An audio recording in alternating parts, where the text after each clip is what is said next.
Today, I'm speaking with Graeme Stanway from the State of Play platform, which has been the driving force behind the recently formed Electric Mine Consortium. So, Graeme, when were the first seeds for this idea planted in the minds of you and your colleagues at State of Play, but also across the mining sector? Well, State of Play is a collaborative research platform, and we were asked about this trend.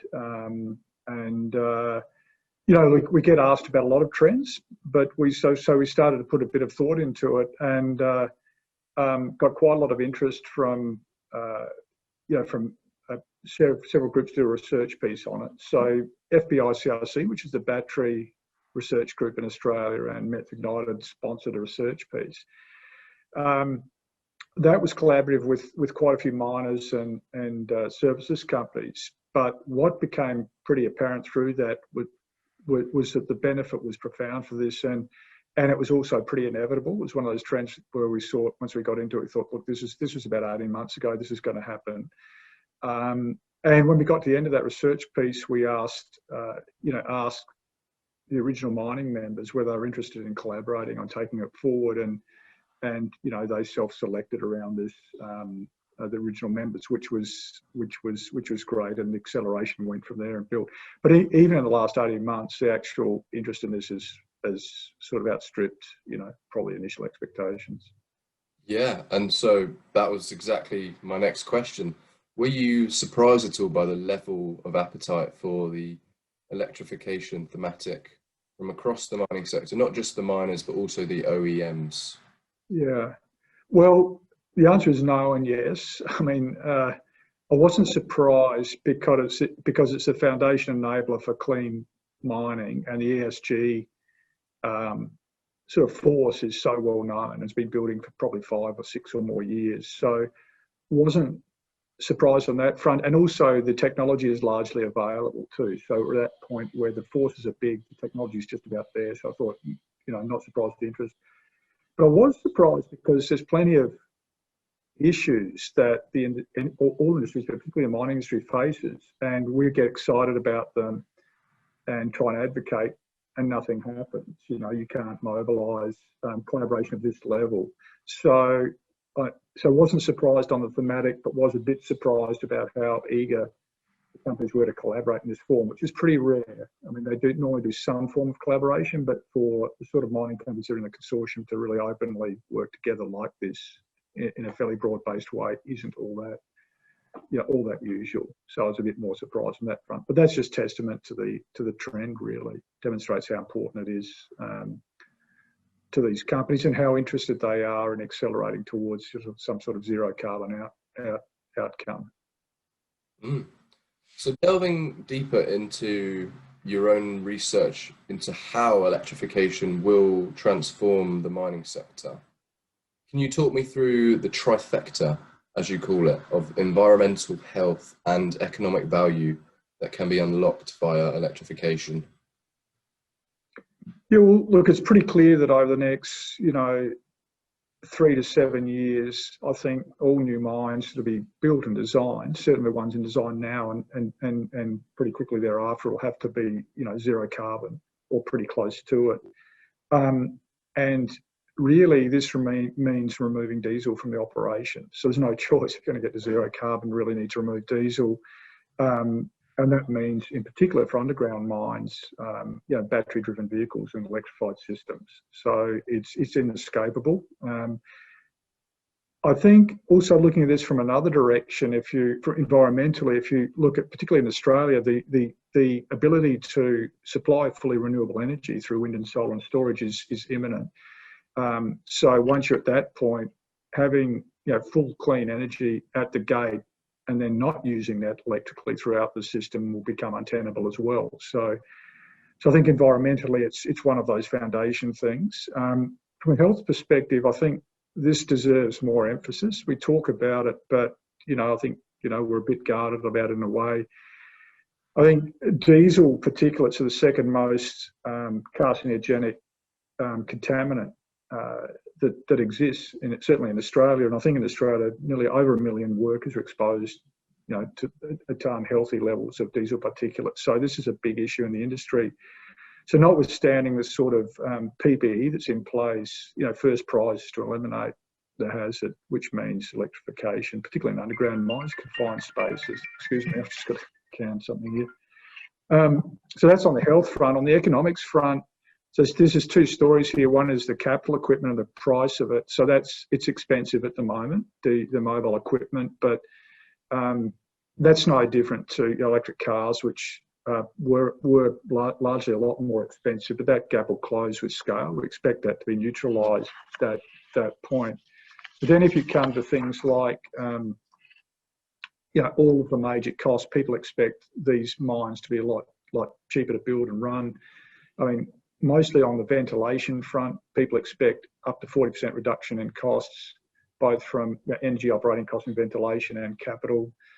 Quite substantial reductions in maintenance, between 25 and 40% reduction in maintenance because of the simplification and just the renewable energy supply, which will be a lot cheaper, 30 to 50% reduction. So these are big reductions on supply costs, operating costs and capital costs, to the extent which we even see some of the more entrepreneurial smaller companies looking for assets that can be electrified, not looking for subsidies, but looking for ones they can convert and improve cost profiles. So it's pretty rare you have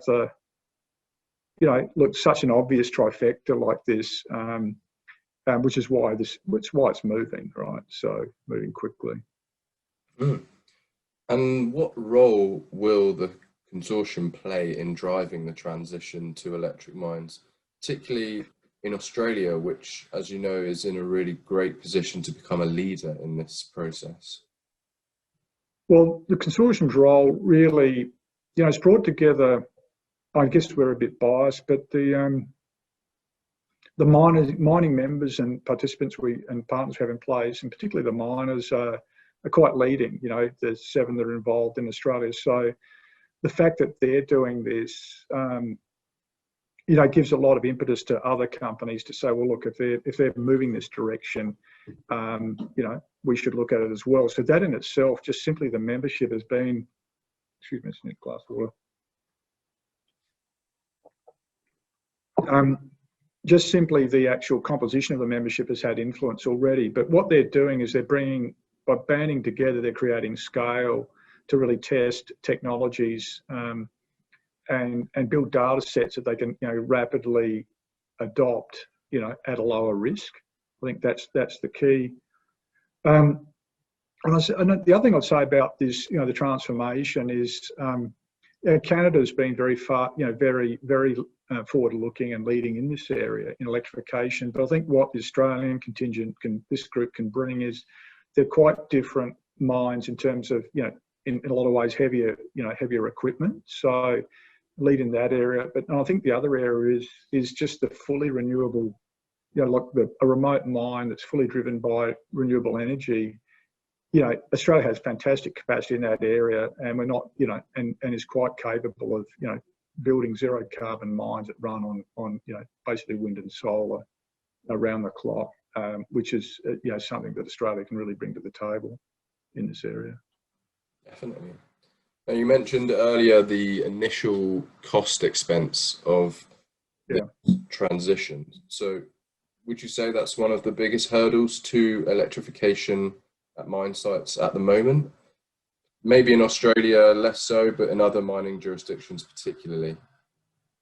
Well, I think there's certainly probably one of the primary technical ones. So I think there's 2 big technical areas. The large equipment, large underground equipment or large open pit equipment, just getting the cost and performance of that, developed. I think that's probably the primary technical one. But along with, in Australia, storage, renewable energy storage. So they're probably the 2 big technical ones. But look, having said that, they're both very close to being, sort of available and scaled up. But some of the other, it's worth probably chatting now just about some of the other barriers.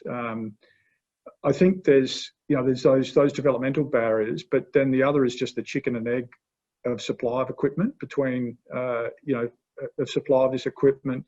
The big OEMs, they have to, ramp up their supply, but they're less inclined to do so unless there's commitment. and the miners are, you know, sort of less inclined to, you know, to make big commitments until they see the, you know, the productive equipment in place. So, which is part of the role of groups like the consortium. I think there's another potential barrier around battery supply. We hear a lot about and see a lot, just pure industrial battery supply. I think there's somewhat of a boundary around, a barrier around, you know, potentially risk models in financiers and the miners. You know, there's a lot of funds available for sustainable investment, but when it comes to evaluating projects, you know, the risk models can be, you know, more orientated towards conventional or proven, you know, sort of proven technologies. And I think there's a skills challenge, and particularly in Australia. I mean, we've already got a skills challenge with conventional equipment, you know, but as we orientate this towards more electrical equipment, I think there's a bit of a challenge there. Don't really want to overplay that. There wouldn't be a reason for the consortium if there wasn't some challenges to overcome, and they're all overcomable. But they're just some of the ones we're seeing. Finally, Graeme, the consortium is currently less than a year old. So what are the next steps for EMC, and looking longer term, how significant a role can it play on a global front with regards to decarbonisation in a really crucial area of the global economy? Well, I think, you know, like the first steps are really to nail these current challenges that are potentially holding us back. So the storage, you know, that they're focusing on. So the storage challenge, the equipment challenges that they're focusing on, the mine design and the infrastructure challenges. So the consortium's really hitting those hard. But I think once they're sort of, you know, getting good traction, I think the group will then move to accelerating its data transfer between companies, and to try and accelerate knowledge sharing and therefore adoption much more quickly. And then I think, you know, the team or the group will broaden, I think, its outlook towards more the broader elements are related to zero impact or zero carbon. And there's quite a few of those beyond the challenges that we're currently focusing on, you know, in terms of integrating and accelerating towards integrating some of the improvements and operations skills, you know, market accreditation for carbon, and, you know, valorising some of the reductions. So I think, you know, once we get on top of those challenges, the group will gradually evolve into addressing the broader, you know, journey to zero challenges, I'm sure, and that'll be our intent as well. Yeah, I'm looking forward to watching that evolution unfold, Graeme. Right, thanks, Jacob. Thanks a lot.